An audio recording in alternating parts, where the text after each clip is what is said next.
Eh, Adik-adik yang budiman, bagaimana kabarnya hari ini? Ya, hari ini kita akan fokus membahas eh, terkait dengan persiapan kita untuk PTS ya. Jadi poin-poin yang kita bahas adalah poin-poin yang menjadi kisi-kisi dalam penilaian tengah semester. Nah, ada 5 poin yang sudah di-share ya melalui Ustadz ya kemarin, kisi-kisi penilaian tengah semester ada 5 poin. Nah, 3 poin masuk di bab ruang lingkup biologi dan 2 poinnya masuk di keanekaragaman hayati. Nah, seharusnya 1 poin juga masuk, tetapi karena kita belum bahas materinya, jadi nanti poin selanjutnya kita akan bahas setelah penilaian tengah semester. Nah, di sini ada 3 poin yang masuk dalam bab ini ya, bisa dilihat, dan kalian butuh hanya fokus belajar di poin-poin tersebut. Yang pertama, pemecahan masalah yang pertama adalah pemecahan masalah biologi dengan metode ilmiah. Yang kedua, penelitian ilmiah, dan yang ketiga adalah manfaat dan bahaya perkembangan biologi. Nah, 3 hal ini yang perlu adik-adik pelajari ya dalam rangka mempersiapkan diri menghadapi penilaian tengah semester. Sedangkan beberapa materi ini ya Ustadz tidak masukkan ya, karena beberapa materi ini sudah dibahas di materi SMP.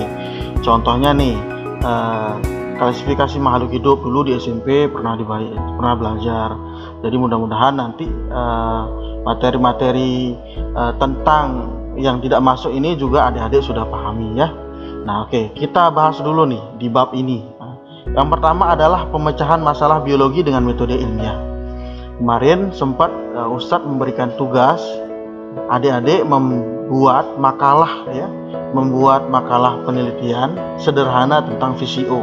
Nah, setidaknya sistematikanya sama ya, sama sistematikanya dengan kita membuat pemecahan masalah biologi dengan metode ilmiah, sama dengan membuat makalah seperti yang sistematikanya kemarin. Oke, kita bahas. Yang pertama ada pengamatan, pertanyaan, kemudian kita dari pengamatan tersebut kita membuat pertanyaan. Nah, disinilah kemudian pertanyaan itu yang nanti menjadi masalah ya. Nah, dari pertanyaan tersebut kita kemudian membuat dugaan sementara yang biasanya disebut dengan hipotesis. Nah, hipotesisnya dari mana? Apakah kita buat sembarangan? Tidak ya, tidak kita buat sembarangan, karena dugaan sementara itu juga harus berdasar kepada referensi yang kita baca, daftar pustaka yang kita teliti ya. Nah, kemudian misalkan nih kita mau membuat penelitian tentang VCO atau membuat pemecahan masalah biologi yang hubungannya dengan VCO.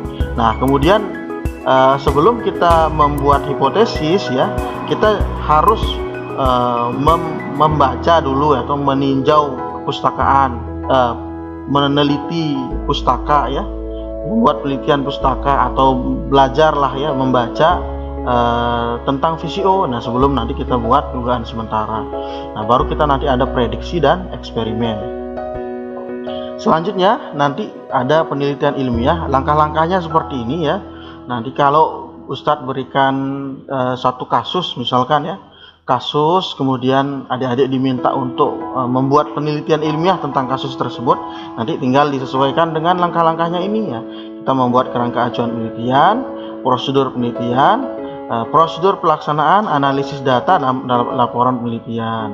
Nah, tinggal nanti adik-adik jelaskan nanti kerangka acuan penelitiannya. Nah, mungkin tidak perlu sedetail itu ya, tidak perlu sedetail kita membuat laporan penelitian ya mungkin ya.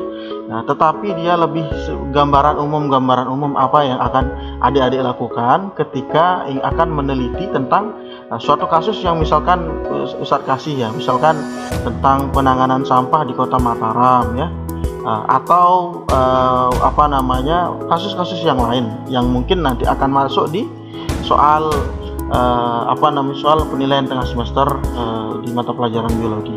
Nah, kemudian selain itu juga ada manfaat dan bahaya perkembangan biologi. Selain semakin berkembangnya ilmu biologi memberikan manfaat, tetapi di sisi lain juga memberikan ada unsur bahayanya.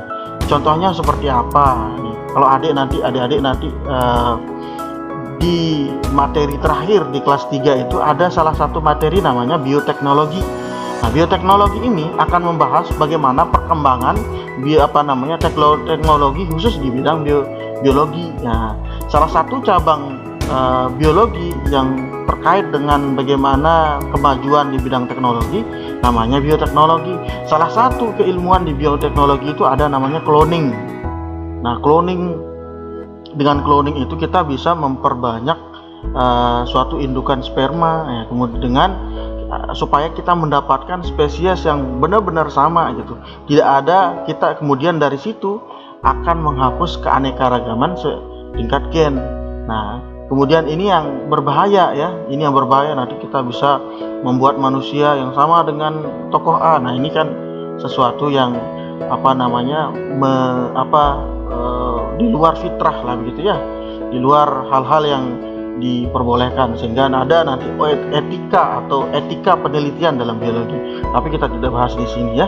Nah, sehingga selain nanti adik-adik jelaskan manfaat, juga adik-adik harus jelaskan bahaya perkembangan biologi. Nah, lebih jauhnya nanti di bukunya Pratiwi itu udah dijelaskan. Silakan adik-adik baca bagaimana bentuknya. Kalau Ustadz nanti kasih kasus, tinggal nanti dijelaskan sesuai dengan pemahaman adik-adik yang dalam buku bacaan Pratiwi tersebut ya. Nah, itu tentang manfaat dan bahaya biologi. Coba kita bahas sedikit. Nah, ini karakteristik dasar ini tidak masuk ya. Sebentar. Nah, kemudian apa yang akan keluar nih di keanekaragaman hayati? Kita langsung ke para konsepnya. Yang pertama adalah tingkat keanekaragaman ya. Pada beberapa tingkatan nih. Ada tingkat keanekaragaman tingkat gen, ada spesies, ada ekosistem. Kemudian selain itu juga yang akan keluar itu adalah upaya untuk perlindungan alam nih. Nah, kemarin kan sudah Ustadz pernah jelaskan nih bahwa keanekaragaman hayati itu dia mempunyai manfaat dan nilai ketika dimanfaatkan oleh manusia. Contohnya nih, ketika pemanfaatan padi nih menjadi salah satu suplai kebutuhan primer kita sehari-hari. Kita bisa makan, kita bisa dapat energi dari padi, karbohidrat gitu kan. Kemudian kita bisa melaksanakan aktivitas sehari-hari dari itu. Nah, tetapi ada juga pemanfaatannya yang menyebabkannya dia berkurang ya. Contohnya nih, pemanfaatan hutan untuk misalkan dia untuk kelapa sawit ya. Kemudian karena yang ditanam di situ hanya kelapa sawit saja gitu ya, yang akan digunakan untuk sebagai untuk memproduksi minyak sayur ya. Kemudian itu menyebabkan banyak tumbuh-tumbuhan atau pohon-pohon yang menjadi suplai makanan beberapa jenis fauna ya menjadi hilang. Nah, kemudian inilah yang dilakukan dengan diatasinya dengan perlindungan alam. Nanti adik-adik ketika Ustadz kasih satu kasus ya, tinggal dijelaskan bagaimana bentuknya ya, ketika upaya pencegahan kepunahan fauna atau flora atau fauna di Indonesia. Nanti tinggal adik-adik jelaskan seperti itu ya. Nah, ada 5 soal dan semuanya soal isai. Ustadz akan kasih kasih kasus. Tinggal adik-adik pecahkan kasus tersebut dengan dasar pemahaman dari buku paket yang sudah dan penjelasan Ustadz melalui video-video kemarin ya. Itu saja sederhana mengenai penilaian tengah semester kita. Yang pertama apa tadi? Yang pertama adalah permasalahan biologi, hubungannya dengan metode ilmiah.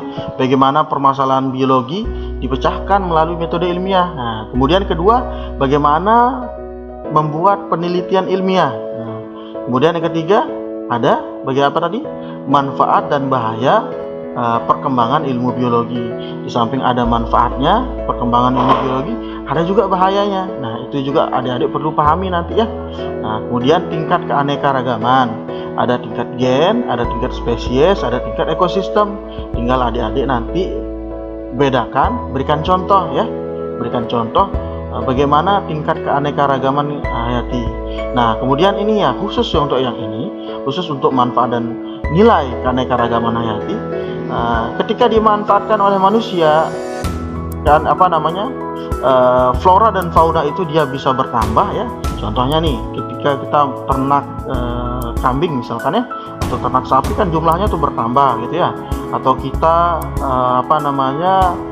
melepas ikan di air tawar misalkan ya, gini kan itu kan bisa bertambah ya. Tetapi ada juga aktivitas manusia untuk menjalankan roda ekonomi ya, sehingga nanti dia menyebabkan berkurang. Nah, berkurangnya ini kemudian perlu ada solusinya. Solusinya bagaimana ya, dilaksanakan dengan perlindungan alam. Nanti tinggal adik-adik jelaskan bagaimana solusinya ketika Ustadz kasih satu kasus bagaimana bentuk perlindungan alam. Begitu ya adik-adik ya. Itu saja mungkin yang Ustadz akan jelaskan pada pertemuan hari ini. Jangan lupa yang belum upload video untuk praktik tengah semester ya, ujian praktik tengah semester, Ustadz tunggu.